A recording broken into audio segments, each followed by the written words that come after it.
Good afternoon. My name is Dr. Mark Rubino. I'm president of Forbes Hospital. Shortly after 4 a.m. this morning, we were notified of a mass casualty event involving a passenger bus that was totally full, approximately a few miles from the Donegal exit on the Pennsylvania Turnpike. Upon notice, what we did was we activated both our trauma teams and our emergency medical teams to prepare for multiple injuries coming into the hospital. Over approximately an hour, the first responders did amazing work by having to extract multiple patients, many of which were severely injured, and transport them to multiple hospitals, including Forbes Hospital, with our designation and our capabilities as a trauma center. During that time, we received 11 patients. 2 of them are presently in the operating room being operated on. 4 of them remain under our care, and 5 of them were discharged. Over the course of time that we were managing these patients, we received actually 2 other traumas due to motor vehicle accidents. So there was about 14 trauma patients that were taken care of in about 3 hours of time here.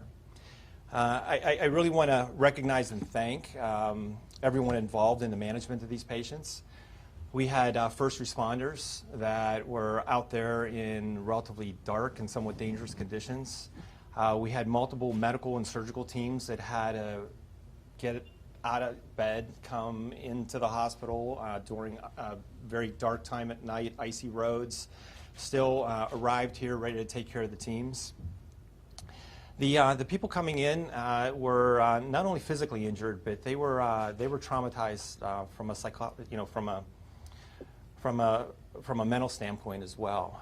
And so we actually brought in some teams of social workers and psychologists really to deal with those deal with that trauma as well.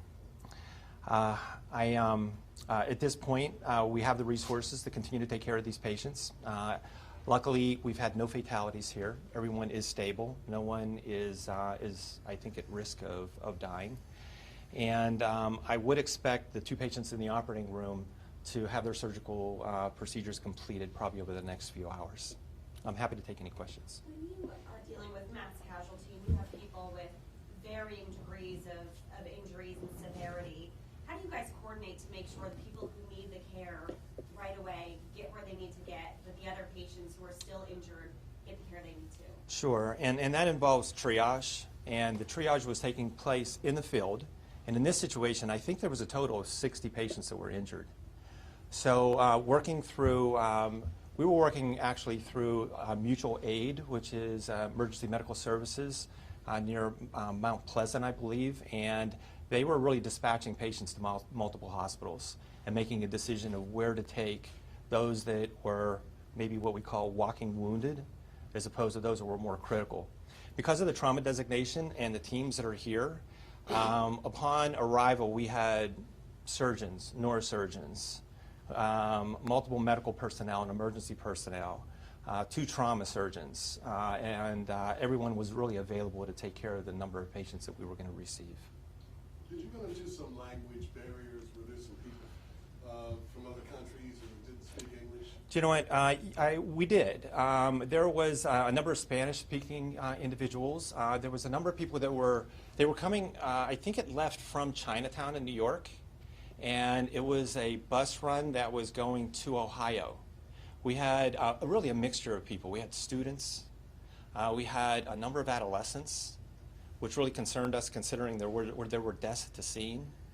And we had some family members. We had a brother and sister, a mother and son, a mother and daughter. So, but it really was a combination of different people that really kind of, they were very interested in supporting each other coming into this tragic scene.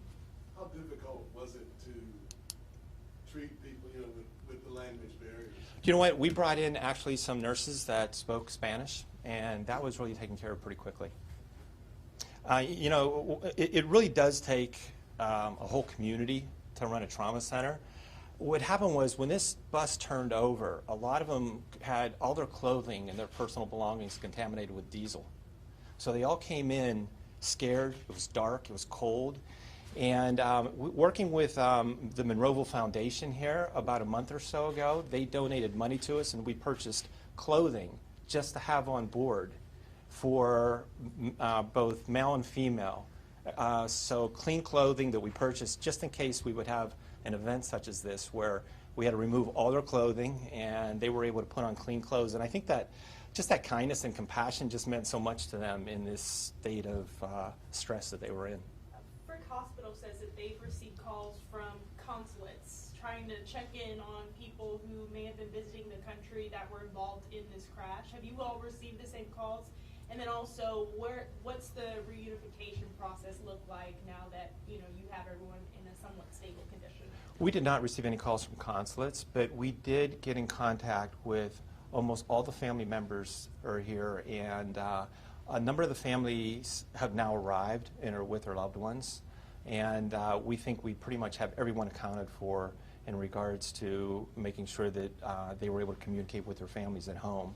What happened was because the bus turned over and the way they were extracted, they didn't have their cell phones, many of them don't have their purses, and they really didn't have that means of communication.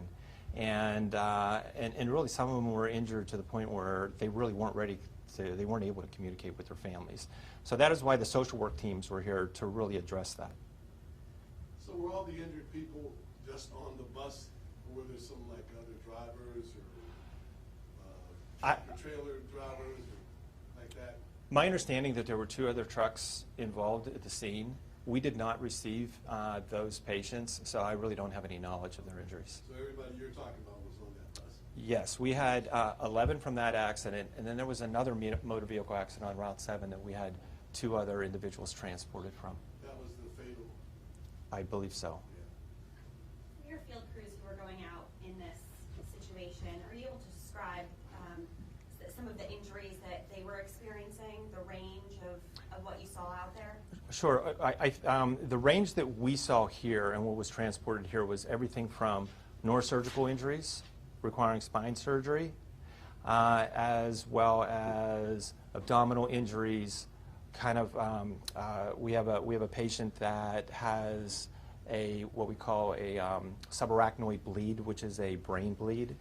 And the rest of the injuries really involve just contusions and abrasions and some fractures. We have rib fractures, and that's really what we're dealing with. What's the range of ages that you guys are treating here? I think our youngest is 15, and our oldest, let me just check, is in mid-60s, 67? 67. You mentioned, you thank the first responders who were able to get in and extract these people from the bus, getting them here in quick time for you all to get to work. If you think about, had they not gotten there in that time, I mean, what do you think about that situation? Well, we always think about that golden hour, that, really that is why we're here as a trauma center, because the amount sometimes of the time that would take to get into the city on really a difficult night. That was, when you think about the weather, what was happening, we didn't really have any helicopters in the air that I know of. At least we didn't have anybody transported here by helicopter. Everybody came really by ambulance, because I don't even know if the helicopters were able to fly last night. So really that accessibility in regards to location is key, and that was the reason that we started our trauma center 6 years ago. I know you mentioned, they did the triaging at the scene and stuff, but can you paint the picture a little bit more of what happened here? Like, did they all come in at once, or was it kind of Sure. by person? So we were notified at 4 a.m. of the mass casualty event, and at that point what we did was we mobilized our surgical teams, our emergency personnel, our trauma surgeons, and then put our neurosurgeons and orthopedic surgeons on notice. And just the general hospital personnel, just like anesthesiologists, nurses.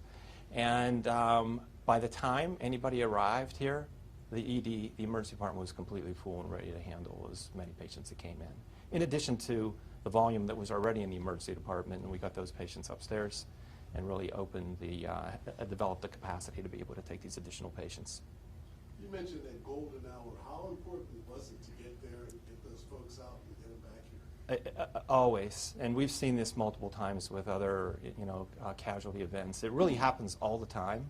This is high profile because of the sheer numbers, but really, whether it's a penetrating injury or just multiple injuries that a patient may face, that management and really taking care of those injuries within the first 60 minutes really makes a difference in regards to not only whether or not they're going to live or how quickly they recover. Just some clarification on the numbers. You said you have 2 patients still in the OR right now. Correct. 4 remain in care. And Yep. then what was the last number? 5 have been discharged. Now, we have, I think, 1 or 2 that may still be here that are awaiting transportation home. And we wanted to make sure that none of them wanted to get back on a bus, needless to say.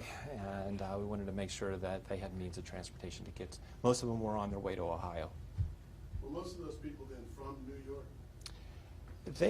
It was a mixture. It was a mixture. Some were students going back to school. Some were visiting family and friends in New Jersey and New York and live in Columbus. So, but no one is from here. Everyone really is from another city, which really demanded there's just really the help and assistance from our social workers and from our other teams to make sure that we gave them clothing. They don't have their bags. They lost all their luggage. And the clothing that they did have was either soiled by the diesel or just needed to be removed when they arrived to the emergency room.